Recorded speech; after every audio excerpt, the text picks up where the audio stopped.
On va accueillir sur cette scène-là, tout de suite, c'est Bertrand, qu'on peut applaudir également. Merci. Vous m'entendez ou pas? Ça marche? On m'entend? Est-ce que vous m'entendez? Oui. Okay. Alors j'ai envie et j'ai peur de venir témoigner devant vous aujourd'hui. Vous avez en général une grande expérience managériale et j'ai conscience que témoigner, c'est s'exposer. Je ne vais pas vous faire des leçons, vous apporter des recettes universelles de management ou leadership. Je compte vous faire un témoignage personnel. Je vais m'exposer tel que je suis, naturel, sincère, entier, vrai. Je sais que tout le monde n'est pas prêt à être entier et vrai en entreprise. Je sais que tout le monde n'est pas prêt à ce que je le sois, mais j'ai confiance en votre bienveillance et j'ose être moi-même. Alors pour moi, une entreprise performante, elle repose sur deux jambes. La première jambe, c'est la jambe du projet client, du projet métier. La seconde jambe, c'est la jambe du projet culturel, du projet humain, du projet collaborateur. Aujourd'hui, je suis là pour parler du projet humain. Je ne vais pas développer le projet client, mais je voulais commencer par ça parce que c'est important pour moi de vous exprimer que l'un ne va pas sans l'autre et que l'un nourrit l'autre et que l'autre nourrit l'un. Alors sur l'humain, peut-être que certains d'entre vous ont entendu dire que nous voulions faire de Cabane une entreprise libérée. Je n'aime pas, je ne suis pas fan de l'entreprise libérée, ou plutôt de l'expression entreprise libérée. L'entreprise libérée, c'est devenu une mode, c'est devenu une caricature, c'est un rêve pour certains, c'est un cauchemar pour d'autres. Le mot libéré, il sous-entend qu'on était en prison avant. Moi, j'étais chez Leroy Merlin France avant, à Dunkerque. Avec Jean-Luc et Jimmy, on mangeait du saucisson, on buvait des bières à l'apéro dans le rayon avec les clients, quoi. Donc je ne me suis jamais senti en prison à Dunkerque. Et puis le mot libéré, il sous-entend aussi qu'on peut dire « ça y est, c'est terminé, je suis arrivé ». Non, moi, ce à quoi je crois, et que je partage avec vous aujourd'hui, c'est à l'entreprise libérante. Libérante, donc vivante. Alors tout part d'une croyance et d'une conviction intime que j'ai sur l'homme. Alors je ne vois pas les images, mais normalement vous avez une belle image. Regardez cette énergie de vie. Pour moi, chaque homme, et Vincent l'a dit, a un potentiel illimité, a des ailes de géant, a des talents extrêmement importants. Et puis pour des raisons qui sont personnelles, éducation, croyances limitantes, manque de confiance, manque de compétences, ou pour des raisons qui sont liées à l'entreprise, à l'organisation, façon de fonctionner, façon de décider, messages contradictoires, manager, les ailes ne se déploient pas, le potentiel il ne s'exprime pas pleinement, l'énergie ne circule pas, comme le disait Damien hier. Alors moi, en juin 2014, quand Barthélémy, qui est DG de Cabane et cofondateur, est élu à la présidence de l'AFM, et moi, nouveau DG de Cabane, en regardant la belle équipe qu'on a commencé à constituer, et forte cette intime conviction, avec les cabaneurs, c'est un mot que je vais utiliser, donc je le présente à vous, eh ben, je commence à rêver et à imaginer. En fait, j'imagine que chaque cabaneur déploie vraiment ses ailes. J'imagine que chaque cabaneur, il exprime vraiment ses talents. Que face aux clients, il se sente libre, responsable, audacieux, DG face aux clients. J'imagine une vraie confiance dans l'entreprise, donnée, mais aussi reçue. J'imagine une qualité de relation exceptionnelle, bienveillante, utile, vraie. J'imagine une revisite du partage. Partage cher à ADO, partage du savoir, du vouloir, de l'avoir, et partage du pouvoir, vraiment. Et puis moi, je rêve même d'une autre dimension du partage, c'est le partage de l'être. Alors c'est quoi le partage de l'être pour moi? C'est le fait qu'en entreprise, on puisse montrer un peu plus de ce qu'on est, qu'on puisse partager ses émotions, ses peurs, ses aspirations profondes, qu'on puisse être suffisamment en confiance pour être pleinement soi-même. Ok, ça c'est le rêve. C'est la poésie. La réalité de cabane, c'est pas tout à fait ça. Est-ce que je peux avoir l'image suivante, s'il vous plaît? Voilà, la réalité de cabane, c'est que ce sont des installateurs, des gros durs, souvent managés à l'ashlag avant d'arriver chez nous. Le premier entretien annuel qu'on a fait avec les installateurs chez nous, à la question « Conseille mon manager », il ne voulait pas répondre. Il disait « C'est quoi le piège ?» Alors 6 mois plus tard, il disait « C'est quand le prochain entretien ?» parce que j'ai des choses à dire. Mais bon, donc est-ce qu'avec cette population, avec ces gars-là, un cabane libérant, donc vivant, c'est possible? Et bon, moi, cette phrase, elle résonne, et je me suis dit, oui. Oui, au contraire. Les équipes y aspirent, les nouvelles générations y aspirent, et donc si on rend ce rêve réalité pour nos équipes, et si les clients le ressentent, moi j'ai l'intime conviction, j'ai l'intuition qu'on peut créer une boîte unique, différente, singulière. Mais je ne sais pas par quoi commencer. Alors je pars en recherche personnelle, des lectures, des vidéos, des conférences, des rencontres, des cas du quotidien qui inspirent. Et puis j'ai 2 grandes évidences qui me sautent aux yeux, qui me sautent à la gueule, on va dire, au fur et à mesure. La première évidence, c'est que je connecte et que je ressens le leader que moi je veux être en menant ce projet humain. Et la deuxième évidence, c'est que j'ai du boulot.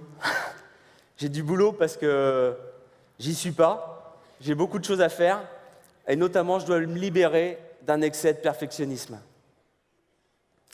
Alors je prends sans doute une des plus belles décisions de ma vie professionnelle jusqu'à maintenant ce jour-là.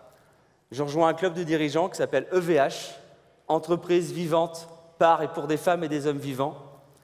Et 8 jours par an, j'y retrouve d'autres DG, tous engagés dans une transformation humaine profonde de leur entreprise, et tous convaincus qu'ils n'y arriveront pas s'ils ne se transforment pas eux-mêmes. C'est des moments extrêmement ressourçants pour moi, précieux, et je vais vous faire une confidence, si je n'avais pas rejoint ce groupe, je ne serais pas là ce matin à vous parler, j'aurais jamais osé. Et puis au fur et à mesure que c'est possible, moi je fais évoluer ma posture, j'apprends à me taire, alors pas ce matin, mais j'apprends à me taire, sauf sur le pourquoi, sauf sur le sens. Et puis sur le comment, j'essaie de lâcher prise, c'est dur, mais le comment, c'est quand même ceux qui font qui savent pour moi. Je stimule les audacieux. Petite anecdote, le jour de mon anniversaire, quand je croise un cabaneur, il me dit « Bon anniversaire Bertrand ». Je dis « Ah, c'est sympa, est-ce que tu veux me faire un cadeau ?» Alors en général, ils me disent « Oui, vas-y, un peu gêné, dis-moi. » Je voudrais que tu prennes une décision cette semaine qui enchante la vie d'un client ou la vie d'un cabaneur. Et je suis ce qui se passe. Et il y a 2-3 belles initiatives qui sont nées comme ça. Et je comprends que quand vous faites permission plus protection, vous générez de la puissance et de l'audace. J'embarque aussi les gens sur mes propres ouvertures. Quand je lis un livre, Frédéric Laloux, que certains connaissent, et qui m'inspire, j'en achète 25 et je le partage. On commence à aller à des conférences ensemble avec les cabaneurs, à voir des choses ensemble. Et puis je change un peu de posture, je suis vrai, comme ce matin, parce que quand vous courez le risque d'être vrai, vous permettez à l'autre de l'être. Nous sommes en janvier 2015. Nous basculons dans une dimension pleinement collective de ce projet humain. Alors j'ai des belles histoires à raconter, je vais en prendre 3, je vais pas... Voilà. Alors déjà, on partage beaucoup en codir, on partage beaucoup avec les managers pour que chacun, à son rythme, enlevant ses résistances, enlevant ses freins, il chemine sur ce projet, il a envie de le porter, il a envie de le vivre, il a envie de s'approprier. Alors 3 belles histoires. Donc la première, vous avez l'image, c'est la surprise K. Un matin, un de nos gars nous convie dans une salle, on ne sait pas pourquoi, on y va tous. Il a préparé des pains au chocolat, des croissants, des jus d'orange, un lieu, Et en 2 heures de temps, on est tous partis dans la région nord. Et dans les 50 maisons où il y avait nos installateurs, on fait toutes les maisons. Et en 2 heures de temps, tout le monde a vu quelqu'un, 2 personnes du siège, des services internes. Et on vit un super moment de relation entre nous. Et on comprend à ce moment-là que le cœur battant de notre entreprise, il est chez le client. Le deuxième exemple, c'est le concours Pouce, lancé par un de nos gars, et qui est le partage d'un beau moment. Et je pense que ça, c'est du human to human. N'est-ce pas, Philippe? Le troisième exemple, c'est les Satisfaction Awards. Donc ça aussi, inventé par 2 de nos gars. Un peu comme fait Decathlon avec les innovations produits, bon, à notre échelle, hein, mais les trophées sont petits, en papier, 2 € pièce. Mais l'important, c'est pas ça, c'est que dans un moment de fête et de convivialité, on organise un vote, on organise des choses et on récompense ceux qui ont le plus enchanté la relation client en 2015. Voilà, alors là, fallait pas mettre l'image, mais c'est pas grave. Alors, évidemment, là, c'est les belles histoires. On l'a vu. J'ai loupé mon effet, mais c'est pas grave, je vais quand même le refaire. Évidemment, il n'y a pas que des belles histoires, il y a des loupés, il y a des erreurs. Et je vais vous raconter une anecdote, elle n'est pas la plus grave, mais elle est visuelle. Un jour, je vais à Rouen, et puis j'ai Carole qui m'appelle et qui me dit « Bertrand, j'ai pris une super initiative, un truc génial, il va y avoir plein de monde dans le magasin, tu vas être super content et tout, c'est top. » Et là, quand on arrive, le cirque. Le cirque sur le parking, et si vous regardez bien, on voit encore le logo du magasin. Alors Carole, elle est dans la salle. Je lui ai demandé l'autorisation de le passer. Elle est OK, merci Carole. Et elle est OK parce qu'elle m'a dit, ça a été un vrai moment de belle confiance, et j'ai compris qu'il n'y avait pas de confiance sans droit à l'erreur. Voilà, et puis c'est loupé, nous on a fait quelque chose, et là c'est la partie théorique, attention, de mon intervention. C'est qu'on s'est attaqué à quelque chose qui est cœur. C'est comment on décide. Alors j'ai un schéma, je vais vous l'expliquer. J'attire votre attention sur le cœur du schéma, il y a le cabaneur décisionnaire. Nous, on veut aller vers une décision éclairée. Non pas une décision à 20 avec limite une dilution de responsabilité. Non, le cœur de notre schéma, c'est le cabaneur décisionnaire, vous l'avez au milieu. Et ce qu'on vise, c'est que chacun puisse prendre des décisions qui ont du sens pour lui et qui puisse les assumer en totale responsabilité. Par contre, ce qu'on lui demande, c'est qu'elle soit éclairée, sa décision. Et pour l'éclairer, on lui demande de regarder 3 choses.